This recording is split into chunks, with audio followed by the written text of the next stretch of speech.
zucchini kofta curry, and this is as delicious as any other koftas. I've taken two medium-sized zucchini. They are nice and firm. I've taken the head and the bottom off, and now I'm going to use my box grater and grate it. Here I'm grating it in one of my sieve so that if there is any excess water, it will drip down, and I want to save this water. So I'm going to continue to grate the whole thing out, and here I have the whole bunch. This is almost about 5 to 6 cups, and I'm just going to squeeze these zucchini between my palms and take it out. I'm not adding salt like how you normally do for lauki kofta, and I'll tell you why. This is primarily to control the amount of salt in this gravy. So I'm going to go ahead and squeeze all these zucchini grated and take it out. So here it is ready, and here is the water from the zucchini. Now take the squeezed out portion in a larger bowl, and we'll add spices to it because we're going to go ahead and make the kofta. So I'm going to start with some chili flakes, and I'm only using dry spices so that if there is any moisture, it will absorb it. Some fennel seeds, which is sauve, about 1.5 teaspoon of kitchen king masala, half a teaspoon of chili powder, about a 1/4 teaspoon of turmeric powder, tablespoonful of sesame seeds. These are roasted, and I love this crunch in this kofta. A handful of fresh coriander leaves, and 1 teaspoon of Aamchur powder. This will add a lot of taste.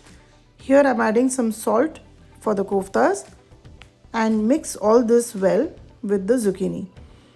Now it is important to mix all the masala first and then add the besan, otherwise the masala can concentrate on one place. I've added about 3/4 cups of besan. I'm going to mix it quickly as I show you. The water from the zucchini will absorb all the besan and will quickly become a dough. Now the oil is heating on the side, and I'm going to go ahead and make some ball, and I'm going to show you the consistency in which we have to mix. If you're able to gather a little portion and make a ball without it flopping down, that's ready. So I'm going to go ahead and fry all these koftas till they are nice and golden brown. Make sure to fry them on a medium low heat so that they are cooked all the way inside. If you're going to cook them on high heat, they'll only brown up and the center will remain raw. These koftas are very delicious. They are as good as onion bhajiyas. So prepare a little extra, because by the time you finish frying all of them, half of them will be consumed just as a snack. So I'm going to go ahead and continue doing the kofta frying, and I'll take it out.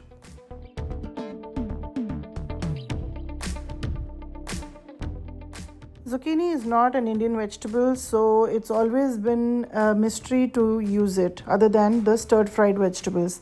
But making koftas or zucchini bread are really great recipes to use this vegetable, which is very widely available in the supermarkets here. Now I can show you how well the kofta is cooked in the center, and it is super delicious. I'm sure we are munching around most of it, and we really have to save some for the gravy.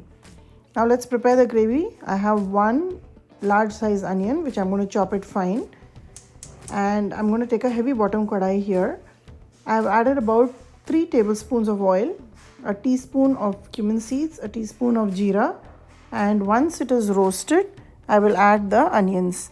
I'm not going to add any salt right now. I'm going to saute it for a couple of minutes and then cover and cook till the onions are soft and start to become golden. For the gravy today, I'm going to use 1 large tomato. I've used about half of a bell pepper, 1/4 cup of cashew nuts, and 4 green chilies. These are spicy. Make a smooth paste with all of these. Now the onions have been cooking for about 2 minutes, and you can see how soft the onions have become. Now I'm going to add about a tablespoon of ginger garlic paste. This is optional. If you don't want to add, you don't have to add. Saute it for about a minute, and I'm going to go ahead and add the tomato gravy that I've just ground. This gravy has to be nice and smooth so that there is no chunks in the end result. Although it is looking a little yellowish because of the bell peppers we've added, it will add a lot of flavor, and trust me, when you add bell peppers to the gravy, it just changes the whole equation. I'm adding about 3 teaspoons of Kashmiri red chili paste which I prepared, and I always have it in the refrigerator. It is primarily for color and flavor. I've also rinsed the jar with about half a cup of water and added it in the gravy. Cover and cook for 2 minutes at a time till you see that the oil is separating. And now we'll add some spices. It's been about 2 minutes since I was cooking. The oil is starting to separate, and I'm going to start flavoring this gravy with some spices.